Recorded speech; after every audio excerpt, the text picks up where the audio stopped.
Napi ini pintar. Ia memotong sebuah logo dari kain usang, kemudian diam-diam membuat sebuah jarum jahit sendiri dan menjahitkan logo itu ke baju penjaranya. Pria ini juga diam-diam membuat topinya seakan-akan memiliki logo Nike yang palsu. Setelah itu ia bekerja seperti biasa. Diam-diam ia berpura-pura berkata kepada supir bahwa di bawah mobil tercium bau gas bocor. Lalu ia mengecek untuk mengukur bawah mobil tersebut. Setelahnya pria ini diam-diam memotong sebuah papan triplek sesuai dengan ukuran bawah mobil itu. Pria bernama Jeffrey ini berniat untuk kabur dari penjara. Ia dulunya pria yang baik, namun keadaan membuatnya berubah setelah istrinya menceraikannya dan Jeffrey juga tidak bisa memberi hadiah yang layak untuk anak perempuannya. Sehingga Jeffrey memutuskan ingin mencuri McDonald di daerahnya dengan berpura-pura masuk untuk membeli. Lalu malamnya diam-diam ia masuk melalui atap restoran itu dan masuk ke ruang manajer resto mengambil semua uangnya. Namun ketika pagi, para karyawan datang memergokinya. Jeffrey meminta mereka menggunakan jaket dan menyuruh mereka masuk ke ruang pendingin untuk disekap. Kejadian itu diberitakan di seluruh negeri dan salah satu sepupu Jeffrey terlihat curiga kepada Jeffrey. Akhirnya untuk pertama kali, Jeffrey bisa memberikan hadiah yang layak untuk anak perempuannya. Namun tiba-tiba polisi datang ke rumahnya mencari dirinya. Tanpa basa-basi, Jeffrey segera kabur dari incaran para polisi itu.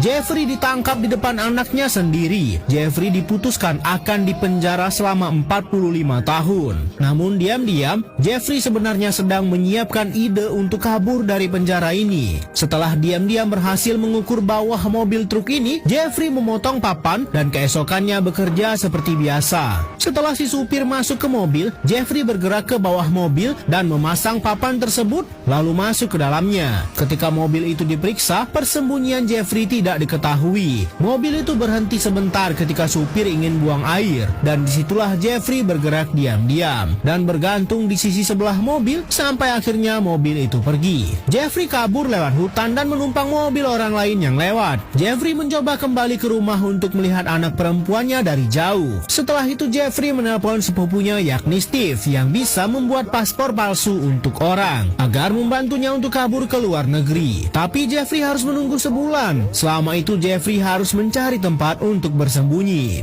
Jeffrey memilih sebuah toko mainan besar di mana ia masuk dan kemudian ke toilet. Jeffrey masuk ke atap melalui toilet dan bersembunyi di atas sana. Sampai ketika toko itu tutup, Jeffrey kemudian keluar dan mencoba menghindari kamera pengawas mencari makanan. Berita soal dirinya kabur tersiar di televisi mencari keberadaannya. Jeffrey masih bersembunyi di atas atap toko ini. Sampai malam itu ia sedang menonton CCTV.